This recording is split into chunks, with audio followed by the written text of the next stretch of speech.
Okay, आज की class में हम 8.2 शुरू कर रहे हैं। 8.2 का क्वेश्चन 1 हम डिस्कस कर चुके थे। यहाँ पर आप क्वेश्चन नंबर 2 को ले रहे हैं। इस क्वेश्चन के अंदर कहा गया है ABCD is a rhombus and PQRS are the mid point of the sides AB, BC, CD and D respectively. Show that the quadrilateral PQRS is a rectangle. इसका फिगर दे नहीं रखा है, हमें फिगर को बनाना है।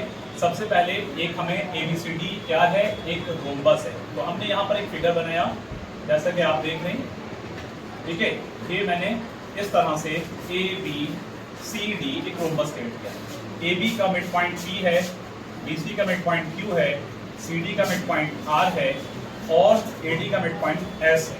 क्लियर? तो यहाँ आपको P से Q को ज्वाइन कर लेना है, Q को R से ज्वाइन कर लेना है और R से S को ज्वाइन करना है और S से P को ज्वाइन करना है। तो कुल मिलाकर ये है कि जो इसके मिड पॉइंट से जो फिगर बन रहा है, जो क्वाड्रिलेटरल बन रहा है, वो क्वाड्रिलेटरल को हमें PQRS को रेक्टेंगल प्रूफ करना है। ये बात आप सबको याद रखनी है। हमें क्या प्रूफ करना है? रेक्टेंगल प्रूफ करना है बच्चों। तो इसके लिए सबसे पहला काम ये होगा कि हम यहाँ पर A से C को ज्वाइन करेंगे। A से C को ज्वाइन किया, सबसे पहला काम। A से हमने C को ज्वाइन किया। दूसरा काम ये होगा कि जो इसके अंदर के डायगोनल है बच्चों, इसको भी हम ज्वाइन कर लेंगे। एक और बात यह है कि इसको समझा देता हूँ मैं आपको कि जब कभी भी किसी भी मिड पॉइंट से जो क्वाड्रिलेटरल बन रहा है उसको रेक्टेंगल प्रूफ करने के लिए पहले पैरेललोग्राम करना होगा। और अगर आपने PQRS को पैरेललोग्राम प्रूफ कर दिया तो याद रखो कि PQRS के जो डायगोनल्स हैं वो डायगोनल अगर इक्वल हो गए, एक कंडीशन है किसी भी पैरेललोग्राम का एक एंगल अगर 90 डिग्री का हो जाता है तो वो रेक्टेंगल कंसीडर कर लिया जाता है। दूसरी कंडीशन ये है कि अगर PQRS के मैंने ये डायगोनल इक्वल कर दिए तब भी वो रेक्टेंगल कंसीडर कर लिया जाएगा। तो इस पॉइंट ऑफ व्यू से हम इसको करेंगे यहाँ पर। तो सबसे पहले शुरू करते हैं। हमारे पास दो ट्राइंगल हैं, एक ट्राइंगल ACD के नाम से। तो फर्स्ट ऑफ ऑल कौन सा ट्राइंगल ले रहे हैं अब्दुल? ACD। अब ACD में मिड पॉइंट थ्योरम लगाएंगे। हम लोग जानते हैं S and R are the mid points, are the mid points. S and R क्या हैं? ये मिड पॉइंट्स है। किसके मिड पॉइंट है बच्चों? Mid point of AD and CD। ये दो साइड के, जैसे मैंने नाम मेंशन किया कि S इसका मिड पॉइंट है, R आपका इसका मिड पॉइंट है, ठीक है। तो मिड पॉइंट थ्योरम की according by MPT, by mid point theorem we can say that कि यहाँ आपका जो SR से लाइन ज्वाइन हो रही है तो SR पैरेलल हो जाएगा किसके बच्चों? AC के। एंड साथ ही साथ हम ये भी कह सकते हैं कि SR is equal to half of AC। This is the first equation. Okay, clear है? यहाँ आपको मालूम है सिमिलरली इस ट्राइंगल के अकॉर्डिंग हम आगे बढ़ेंगे। इसी वे में दूसरा ट्राइंगल लेंगे ACD। जैसे कि ACD लिया था पहले बच्चों, अब क्या लेंगे?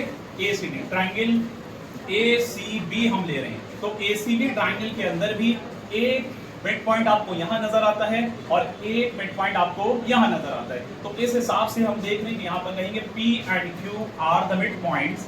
P and Q are the mid points of, किसका मिड पॉइंट है बच्चों? ये मिड पॉइंट्स ऑफ, ये P मिड पॉइंट है AB का एंड ये किसका मिड पॉइंट है? BC का। तो by mid point theorem, by MPT या मिड पॉइंट थ्योरम हम कह सकते हैं कि यहाँ जैसा कि मैंने आपको बताया था, यहाँ मैंने जैसा कि बताया था कि इस जगह पर आपका, बात नहीं करें, खामोशी से सुने, यहाँ पर आपको मैंने बताया था कि ये लाइन इस लाइन के पैरेलल और इक्वल हो जाएंगे। तो मैं कह सकता हूँ कि PQ is parallel to AC and similarly PQ is equal to half of AC हो जाएगा बच्चों। तो यहाँ आपके सामने ये सेकंड इक्वेशन होगी। अब जब आप देख पा रहे हैं कि फर्स्ट और सेकंड दो अलग अलग इक्वेशन आपके सामने, लेकिन दोनों इक्वेशन के अंदर आपको क्या नजर आ रहा है कि पहली इक्वेशन में बच्चों जरा ध्यान से सुनिएगा, पहली इक्वेशन में यहाँ आपको AC नजर आ रहा है। मैं इसका बैक से कलर चेंज कर देता हूँ। यहाँ पर पहली इक्वेशन के अंदर आपको AC नजर आ रहा है यहाँ, और इसी तरह से दूसरी इक्वेशन में AC नजर आ रहा है। ऐसे ही हाफ ऑफ AC यहाँ नजर आ रहा है और ऐसे हाफ ऑफ AC। अगर मैं इन दोनों इक्वेशन को कंपेयर करूंगा from equation first and second, from equation, okay, from equation, Abdul Rahman ये कुछ बच्चे उधर है, उन लोगों को शांत करके आइए। From equation first and second, इन दो इक्वेशन के अकॉर्डिंग हम यहाँ पर क्या देखेंगे कि जो आपका PQ लाइन है बच्चों वो किसके पैरेलल हो जाएगा? SR के पैरेलल हो जाएगा। और साथ ही साथ PQ जो होगा वो किसके इक्वल हो जाएगा? PQ is equal to S R हो जाएगा। तो हम यहाँ पर ये देख पा रहे हैं कि जब पी क्यू हमारा एस आर के पैरेलल है और जब पी क्यू हमारा एस आर के इक्वल है बच्चों, तो हम कह सकते हैं किसी भी क्वाड्रिलेटरल का एक पेयर अगर इक्वल और पैरेलल हो जाएगा तो वो क्वाड्रिलेटरल पे क्या होता है प्यारे बच्चों, वो आपका पैरेललोग्राम होता है। तो यहाँ पर मैं कह सकता हूँ कि P Q R S is a parallelogram, P Q R S is a parallelogram. तो इस बात से बहुत क्लियरली समझ में आ गया कि आपने PQRS को पैरेललोग्राम प्रूव कर दिया। अब यहाँ पर एक बहुत सीधा सा कॉन्सेप्ट है कि जब आपने अंदर वाले फिगर को, जिसका नाम यहाँ पर मैं नजर देखिए थोड़ा हाईलाइट कर रहा हूँ, PQRS, PQRS को तुरंत हम यहाँ पर पैरेललोग्राम प्रूफ कर चुके हैं। जब पैरेललोग्राम प्रूफ कर लिया तो PQRS की जो डायगोनल है, एक प्रॉपर्टी ये कहती है कि अगर किसी भी फिगर का, किसी भी पैरेललोग्राम का, किसी भी फिगर को जब आपने पैरेललोग्राम कन्वर्ट कर दिया और अगर उसका एक एंगल 90 डिग्री प्रूफ कर दिया तो वो पैरेललोग्राम फिर रेक्टेंगल होता है। दूसरी कंडीशन ये कहती है उसी जगह पर कि अगर उस फिगर के डायगोनल से इक्वल कर दिए तो तब भी वो पैरेललोग्राम से रेक्टेंगल कंसीडर कर लिया जाए। तो हमारा टारगेट अब क्या होना चाहिए ईशान, हमारा टारगेट होना चाहिए कि PR और QS इक्वल हो जाएं। तो PR और QS को इक्वल करने के लिए जरा आप मेरी बात पे ध्यान दीजिएगा, मैं यहाँ पर थोड़ा सा हाईलाइट करूंगा। देखिए मैं कौन सा पैरेललोग्राम ले रहा हूँ यहाँ पर, इसको जो मैं येलो से हाईलाइट कर रहा हूँ जिसका नाम है AB, या आप चाहें तो ऊपर वाला भी ले सकते हैं। देखिए एक अलग से ये बन रहा है, ठीक है, एक अलग से, अगर इसको थोड़ा सा मैं डार्क करूं तो एक अलग से ये वाला पैरेललोग्राम बन रहा है, एक ये बन रहा है। तो मैं यहाँ पर पैरेललोग्राम ले सकता हूँ बच्चों, मैं चलो ऊपर वाला ले लेता हूँ जिसका नाम है SQCD। क्या नाम है नाउ? अब मैं यहाँ पर क्या ले रहा हूँ बच्चों, ध्यान देना, मेरा मकसद है QS को QSDC, मेरा मकसद है QS और PR इक्वल हो जाएं ताकि वो अंदर का फिगर आपका रेक्टेंगल हो जाएगा। अबू बकर QSDC हम कह रहे हैं कि इन अ पैरेललोग्राम QSDC, कौन सा पैरेललोग्राम लिया है, QSDC लिया है। तो QSDC के अंदर हमने जो देखा कि यहाँ पर अगर आप DS को देखेंगे भाई, DS साइड किसका हाफ है बोलो, AD का हाफ है, क्योंकि और QC साइड किसका हाफ है, BC का हाफ है। तो ये साइड आपस में इक्वल थी क्योंकि ये एक पैरेललोग्राम था, तो इनके अब हाफ भी आपस में इक्वल होंगे। तो एक बात तो ये कि भाई यहाँ पर बल्कि मुझे यहाँ लिखना चाहिए इन अ पैरेललोग्राम नहीं, इन अ फिगर, इन मुझे लिखना चाहिए इन अ फिगर। मैं कौन सा फिगर ले रहा हूँ, QSDC। तो इसके अंदर मैं कह सकता हूँ कि DS इज इक्वल टू बच्चों किसके इक्वल होगा बोलो, QC के इक्वल होगा। एक बात ये हो गई।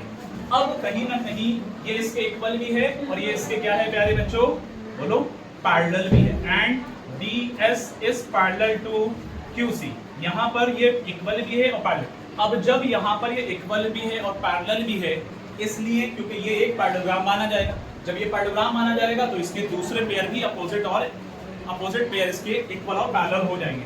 तो मैं यहाँ पर इस पॉइंट पर कह सकता हूँ QSDC is a पैरेललोग्राम। जब QSDC एक पैरेललोग्राम हो जाएगा तो इस बात से साफ ये पता चल रहा है कि इसके बाकी के जो रिमेनिंग आपके साइड्स हैं यानी QS और CD। ओके, इसके बाद क्वेश्चन को यहाँ तक हम कंटिन्यू कर चुके थे। देखिए यहाँ पर हमने जो लिया ये वाला फिगर QSDC, एक्चुअल में यहाँ पर ये वाली साइड और ये साइड आपस में बराबर है। अब ये रोम्बस है, तो रोम्बस का मतलब क्या है भाई, रोम्बस का मतलब है कि AB is equal to BC is equal to CD is equal to DA। Rhombus का मतलब है कि ये चारों की चारों साइडें आपस में इक्वल है। अब जब जाहिर सी बात है कि ये वाली साइड इस साइड के इक्वल है तो इस साइड का हाफ इस साइड के हाफ के इक्वल होगा और इक्वल के साथ साथ में वो पैरेलल भी होगा। तो जाहिर है कि यहाँ पर ये एक पैरेललोग्राम प्रूव हो गया, जैसा कि मैंने मेंशन किया। जब ये पैरेललोग्राम प्रूव हो गया तो अब हम कह सकते हैं कि इसका दूसरा पेयर भी कहीं ना कहीं अपोजिट पेयर, इसका दूसरा भी वो इक्वल और पैरेलल हो जाएगा। तो मैं यहाँ पर इस बात पर कह सकता हूँ बच्चों कि QS साइड जो है, QS साइड ध्यान दीजिएगा मेरी बात पे, QS साइड इक्वल हो गया बच्चों CD के। हाँ, इसके बाद यहाँ पर ये फर्स्ट इक्वेशन है और इसी तरह से हम ये भी कहेंगे कि QS साइड जो है वो पैरेलल है बच्चों किसके, QS साइड पैरेलल है किसके, CD के। एक बात ये भी हो गई। तो ये कुल मिलाकर के फर्स्ट इक्वेशन के अंदर ही यहाँ पर आ गया। अब मैं यहाँ एक चीज और क्लियर कर देता हूँ कि देखिए यहाँ मैंने जैसे कि QS CD लिया वैसे ही मैं अब लूंगा AB। ध्यान दीजिएगा कौन सा वाला पैरेललोग्राम ले रहा हूँ, कौन सा वाला फिगर ले रहा हूँ, PBCR, क्या ले रहा हूँ, PBCR। तो क्यों, क्योंकि अब PR को कवर करना है, सभी बच्चे देख रहे हैं, क्योंकि PR को कवर है, तो PBCR यहाँ आ रहा है, तो यहाँ लेंगे आपका इन अ फिगर PBCR। तो PBCR को लेने का मतलब यह है कि भाई PB जो है ना, ध्यान से सुनिएगा अब्दुलरहमान, PB जो है वो AB का हाफ है कि नहीं?